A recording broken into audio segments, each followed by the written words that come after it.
Je regrette sincèrement l'incompréhension dont nous avions été victimes autour de ces propos. Je regrette et je partage également la douleur de mes compatriotes de l'Est du pays qui souffrent des affres de la guerre, qui souffrent avec des tueries, des viols et des actes de barbarie.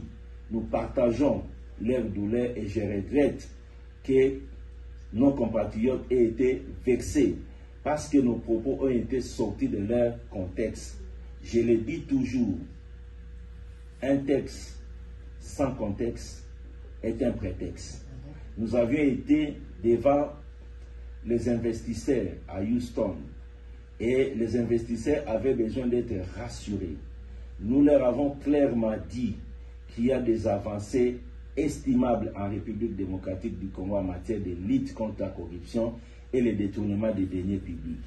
Qu'ils ne devaient pas avoir peur. La République démocratique du Congo est safe.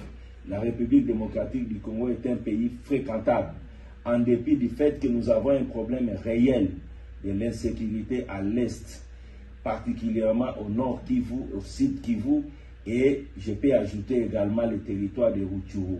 Nous avons nos compatriotes qui souffrent à cause des atrocités qui sont créées par les bandes, les groupes armés à Beni, à Butembo, à Bunia et à Rutshuru. Nous partageons leur douleur. Nous sommes Congolais et le Congo est un. Quand ça ne marche pas à Bunia, c'est au Lualaba qu'on ressent les mêmes phénomènes. Quand ça ne marche pas à Beni, c'est à Matadi, c'est au Bandundu, c'est à Kinshasa que nous ressentons les mêmes problèmes. Nous ne pouvons pas donc cracher sur la mémoire des milliers de Congolais qui sont morts à cause de cette barbarie. Mais je regrette profondément que la situation qui s'est passée à Houston soit une simple manipulation. Parce que loin de moi, l'intention de cracher sur la mémoire de mes compatriotes. Je partage profondément ce qui se passe dans mon pays, mais je devais rassurer les investisseurs que notre pays est fréquentable, que cette insécurité est contenue. Le président de la République a accepté que la RDC engage des pourparlers avec les responsables des groupes armés pour mettre fin à cette situation.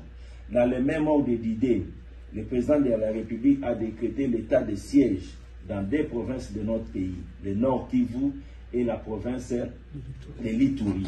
Tout ça, ce sont des efforts qui sont menés par des autorités congolaises souciées de la paix dans l'est de notre pays. Et nos forces armées se battent jour et nuit.